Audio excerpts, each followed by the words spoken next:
this is not the first time for this to happen. We have received several awards from the media before when we were at the Ministry of Lands, Mines and Energy as Director of Mines. And at the time where we were honored as the best Director of the Year, even at the Ministry of Lands and Mines Institution, we were also certificated on 2 good occasions by the former Minister of Lands, Mines and Energy, Dr. Eugene Shannon, as the best Director of the Year. And the representation we made on behalf of the Liberian government at the Ministry of Lands, Mines and Energy at the time were all appreciated by the people of this republic. When we were even representing Liberia at the EU Sector Forum on Mineral that brought about the ECOWAS Mining Directive and the ECOWAS Mining Policy, that is that for which the implementation committee, the ad hoc committee on the implementation of the ECOWAS Mining Directive is currently working to make sure that the West African region benefit from its natural resources. Even some of which we propounded at the time, more especially when it comes to equity participation in our own mineral sector, and even securing and encouraging member states to encourage the local content. And the local content is intended to build the economic capacity of citizens within member states. We also went out to the EU Sector Forum on Minerals, where I was representing Liberia, and we took the African mining vision up to an implementation level. The OAU headquarters in Ethiopia, Addis Ababa, and that is working well. Owing to the fact that we owe this obligation to our people, and we are fully determined to work in the interest of our people, we decided to a bit leave the technical corridor to enter the political corridor. Because our own intention is to make sure that Liberia becomes the kind of a country that we can boast of. Because since 1847, we cannot just imagine to be still living in a super village. I call it a super village because since 1847, after our independence, knowing and owing to the fact that Liberia is blessed with a lot of natural resources, other countries that just got their independence in the 60s are moving far, far better than ours. Just go to next to Ghana. What is happening in Gambia that is only dependent on groundnut and tourism? They are far or better than us. Just go to Senegal that is only dependent on groundnut. They are far off better than us. What is responsible, for Liberia being backward? I said it some time ago that from the beginning, where Liberia was never colonized, and you have free slaves coming into this place and establishing a state, and those free slaves did not have the technical capacity and the technical direction to develop the technical blueprint of this country. So this country was operated on an amateur level. We didn't have a blueprint. What they captured from the plantation, they came here, only they saw it with their eye, but they didn't know the architecture of it because the technical and educational capacity was not there. So they just amateurly did it. And from that time, Liberia had not been having the kind of a blueprint to work with. Talbot did his best.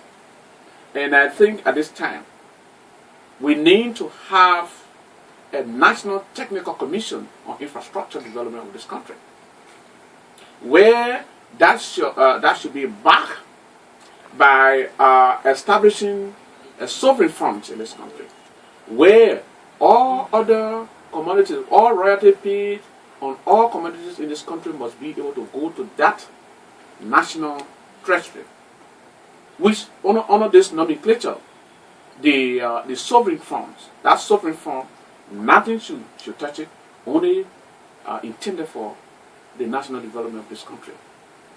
And I tell you, to the media, I've always said it, that we need to be much more practical and much more practical. We need to graduate from the theoretical aspect with respect to running the country and get to the practicality of it. Because it is a practicality that is much more interested in the Liberian corridor with respect to our own draft to national development. I remember one time I had a little controversy with the Ministry of Transport and that of the board chairman of the Ministry of Transport. And where I said that the airport, where they were talking about a master plan in a master plan. You have a national transport master plan. Then you're talking about, another, airport master plan. Is this a master plan in a master plan? We say it was much more theoretical than far away from practicality. So we need to graduate from this theory and become more practical with respect to our development graph in this country. In recent time, I know the press is one of the principal development engines of the country, because information highway and information dissemination is very, very cardinal towards any nation development. And there is a need to have the kind of capacity that the press of this nation should be benefited from. And that's why at some point when we will get to amateur introduction of certain things in this country, I said no. We need to be much more practical. I remember the so-called introduction of a human right in this country for which there was no feasibility conducted, how people are going to respond to it.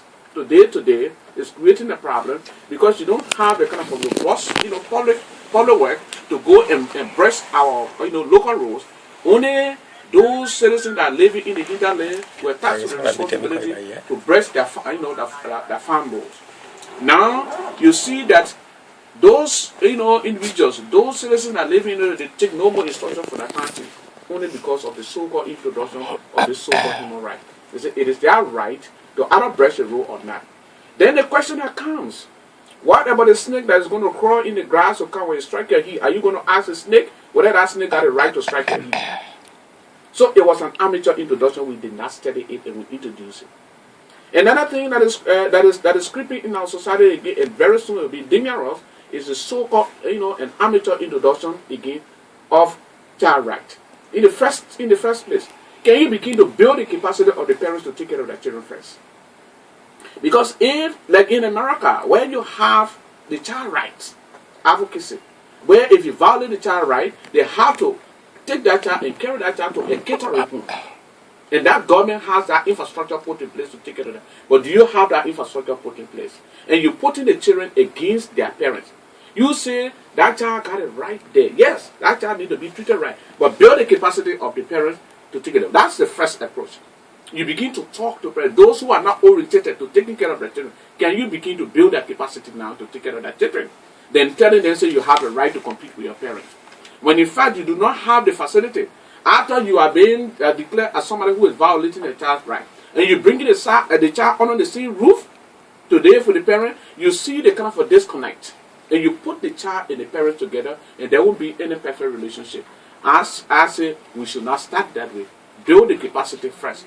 Can you create more jobs for the parents to be working? Most of the children and most of the parents are not on job. They use their children to help them to build their own economic capacity, because you are not being able to open the job the job corridor. You are not being able to create it for these people to be capacitated, to cater to that children. So they use the children in the street because yourself, as we as a government, we are not being able to create that employment corridor that will build the capacity of the parents to take care. So you don't amateurly approach it. In recent time, we talk about the Table Mountain Declaration, and one of the things that I'm saying is not just signing the declaration for international recognition, or you also thinking about the practicality on the ground. These are things that you need to study before you get into it. Not just winning an international recognition or international certificate that indeed you are you are complying with that, and not just a distance from signing the Table Mountain Declaration. Then you see a character just right from under the feet of the president, issuing a threat on the press. Why did you sign the Table Mountain Declaration? And you're not trying to sustain it. So if you sign the declaration, you should also be in a position to sustain that paper that you sign, that document you sign. The international community is not just looking at you to sign the document, but also the practical implementation. And I want to strongly believe that even the threats on the press the other day, we condemn it in the strongest possible term. That even if such an action has been taken, more especially the president who signed that Table Mountain Declaration, it was required for an immediate action to have been taken against such a person right under the feet of the president who made that pronouncement. I believe that it was not fair to the press, and I want to believe that the press is interested in this country. The press is interested for this country to move forward. This is the reason why some of us have decided to lend our unflinching support to the press, so that we ourselves will be able to partnership with the press to make sure that we work in the interest of the nation.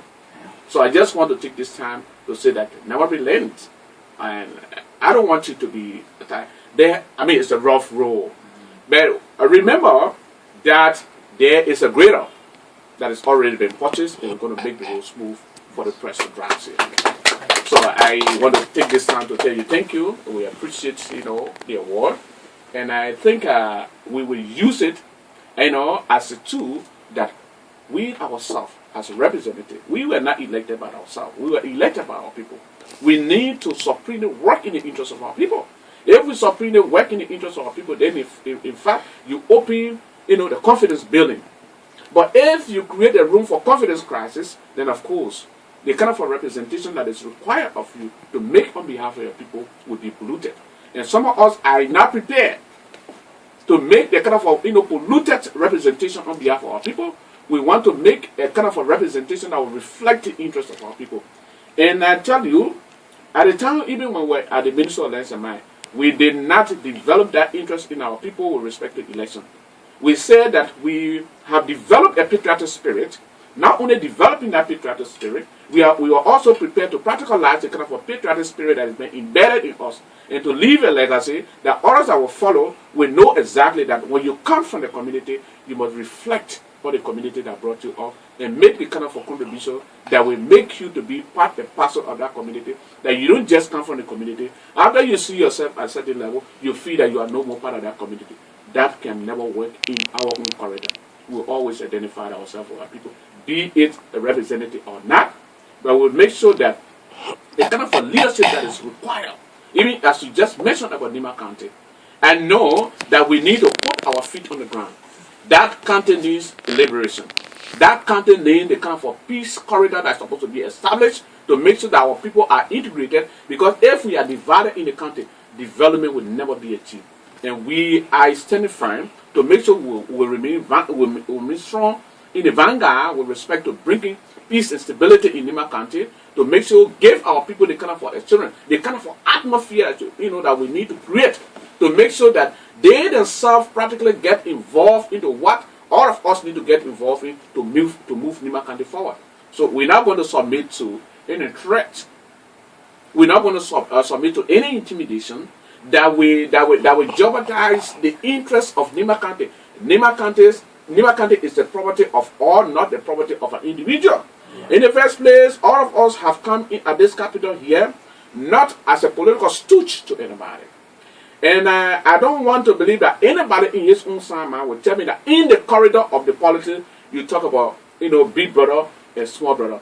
This is a political theater. It's not a big brother, small brother theater. If we come here, it is a political issue relative to the well-being of our people that we're supposed to be addressing, but not to be addressing the issue of big brother and small brother. I say thank you, and let us continue this relationship in order to make it much more, stronger, and we strengthen it to make sure. In terms of support, yes, it is good for us to dialogue, that we ourselves need to sit on the table with you. What are those specifics? What are some of the things that we need to get involved with you, so that we ourselves will be able to, extend the kind of a friendly hand to you to make sure that we grow our society, through media, initiative. Thank you very much. May God bless you all. Thank you, sir.